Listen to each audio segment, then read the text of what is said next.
Welcome back to our YouTube channel. So guys, new vlog namin to guys. So guys, may tatanong lang ako sa inyo guys. So, sana maiintindihan nyo yung sinabi ko at nakikinig kayo sa mga sinasabi ko. So, magpapakilala muna ako sa inyo guys kasi bago ako ngayong vloggers guys. So, ako pala si Rinalyn Ilniñal Vloggers. Age is 12 years old.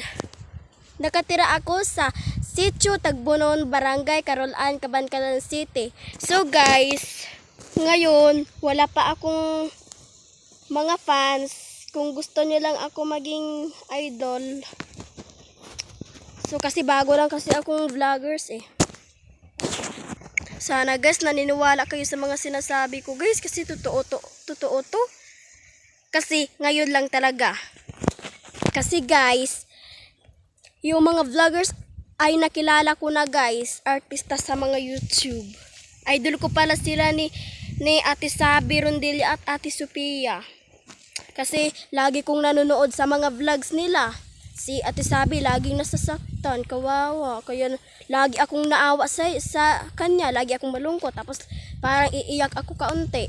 So guys, Cebuano lang talaga kami dito guys. Pero hindi naman ako masyado marunong mag-Tagalog guys. So ito guys, mag-Cebuano na ako guys. So guys, naadi ay koron dire guys sa probinsya.